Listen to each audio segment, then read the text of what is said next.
Está começando mais um Mensagens de Luz, que trata do livro Palavras de Vida Eterna, psicografado pelo médium Francisco Cândido Xavier, pelo Espírito de Emmanuel.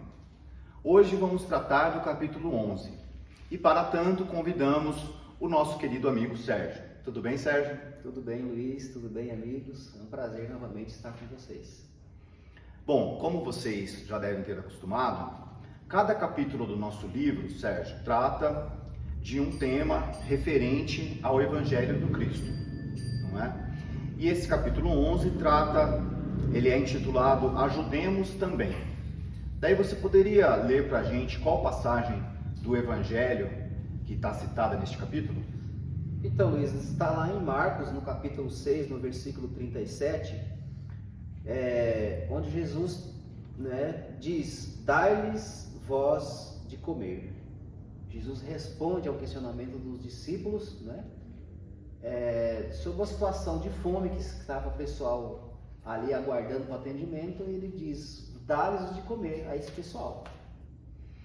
Bom, lendo só essa frase, Sérgio, fica um pouco difícil de compreender. Será que você poderia contextualizar para a gente o que significou, em que contexto que se deu essa frase de Jesus? Então, essa frase de Jesus dá-se no momento em que uma multidão aguardava Jesus para o atendimento dos mais diversos, acalentando seu coração, curando as feridas. Você sabe como é uma situação onde pessoas estão necessitadas aguardando um médico como Jesus.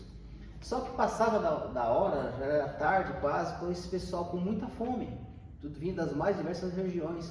E os discípulos então falam para o mestre, esse pessoal está com fome. Mande eles para as fazendas, mande eles para alguns galpões para eles pedirem alguma coisa, porque nós não temos o que dar. E Jesus fala para eles, peguem as suas bolsas que você tem. E eles tiram da bolsa então 10 pães e 5 peixes. E olha para a multidão e para Jesus e diz, mestre, como vamos dar o que nós temos? Como vamos alimentar 5.000 pessoas com esse pouquinho que tem? E Jesus disse, dá-lhes de comer. E Jesus então faz aquela situação que nós já conhecemos, que multiplicou, e todos se alimentaram naquela tarde. Mas o alimento, essa explicação, Luiz, tem muito mais a ver do que apenas o alimento material, Sim, tem a ver com o alimento espiritual, que é o principal. Não que o material não seja necessário, não é? No primeiro momento é o que nós devemos fazer, Exatamente. Mas o amparo espiritual é o que o mestre nos ensina para dar, não é? Daí, Sérgio, Emmanuel, ele cita alguns casos de prática de caridade, de como a gente pode praticar a caridade nesse sentido de dar-lhes o que comer. Exato. Não é? Você poderia citar para a gente? Então, normalmente o trabalhador, quando quer fazer algo, ele solicita, no nosso caso, por exemplo, ao plano espiritual, aos mentores espirituais no trabalho. E começa a chegar para a gente, porque quando o trabalhador está pronto, o trabalho aparece, não é assim? E aí começamos a ver no nosso caminho, por exemplo, o doente de certa rua, o parente necessitado, o abscesso que sofre de um distante, abscesso aqui no sentido de pessoa atormentada, perseguida, a casa conflagrada do vizinho, ou a casa irritada, tumultuada do vizinho, o companheiro algemado ao leito por qualquer tipo de doença, o amigo em prova inquietante. Quer dizer, são tantas as tarefas, as lides que chegam para nós. E aí a gente fica pensando, peraí, eu tenho condição de fazer isso? E aí que vem o ensinamento do Cristo, Você tem que tentar cooperar de acordo com as suas forças, de acordo com o que você conseguir. Exato. Vamos lembrar assim que de quando nós fomos criados até aqui, nós só recebemos. Só recebemos. É hora da gente contribuir, E por isso que o Cristo diz, olha na sua bolsa. E eu digo para nós aqui, olha na nossa bolsa, o que é que você tem para doar para essas criaturas que acabamos de dizer agora, que aparecem no nosso caminho? O que você pode fazer? Não digas nunca não. Emmanuel cita que sempre nós oramos aos obreiros da espiritualidade, mas que é preciso cooperação fraterna. Esses são os termos que ele utiliza. é muito comum que a gente peça para a espiritualidade ajudar. Mas não basta apenas isso. Não coloca eu como intermediário do plano espiritual e o necessitado. Nós somos intermediários, não somos, Luiz?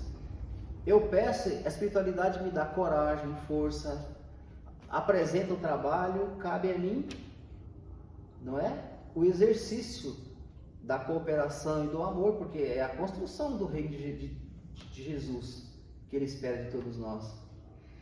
E quanto mais se ajuda, mais trabalho aparece, não é, Sérgio? Mais aparece. Aqui nós temos um projeto, né, que é de assistência a famílias necessitadas. Você poderia falar um pouco mais desse projeto e o que aconteceu no começo deste projeto? Eu acho que tem uma correlação bem interessante desse projeto com a fala de Jesus, que é o Mãos Solidárias. No início da pandemia lá foi criado esse projeto para, naquele momento ali, levar o alimento para as famílias. E o pessoal do projeto, que é coordenado aqui pelo Frank e a Gabi, só tinha R$2.000 na conta, que era para um mês e meio. Hoje não dá para mais, porque as coisas aumentaram de preço. Mas eu pergunto para você, se naquele momento a espiritualidade dissesse, olha pessoal, vocês vão ter que dar alimento por 2 ou 3 anos dessas famílias. E o recurso que vocês têm é R$2.000. Você encararia esse trabalho? Pareceria impossível, né? Possível, né? Então isso quer dizer que quando nós queremos, desejamos profundamente, os recursos aparecem.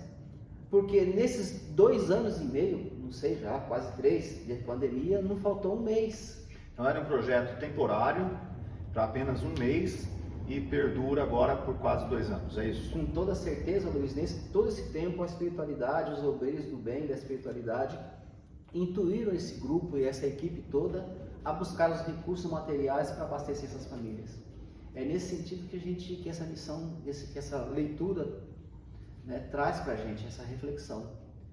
Eu posso, você pode, nós podemos. O céu nos ajudará. Muito bem. Então, para concluir, Sérgio, você poderia ler o último parágrafo, né, deste capítulo, que quer que esse livro, os capítulos sempre terminam com uma conclusão sobre o tema abordado, né? É verdade. Ele fala assim que a lição é expressiva. Não basta rogar a intervenção do céu em favor dos outros com frases bem feitas, a fim de que venhamos a cumprir o nosso dever cristão. Antes de tudo, é necessário fazer de nossa parte, quanto nos seja possível, para que o bem se realize, de modo a entrarmos em sintonia com os poderes do bem eterno.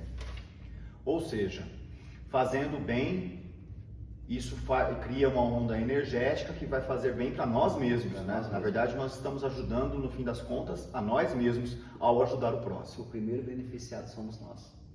Muito bem, Sérgio. Este foi mais um Mensagens de Luz e até o próximo capítulo, que trataremos na próxima semana do livro Palavras de Vida Eterna. Boa noite.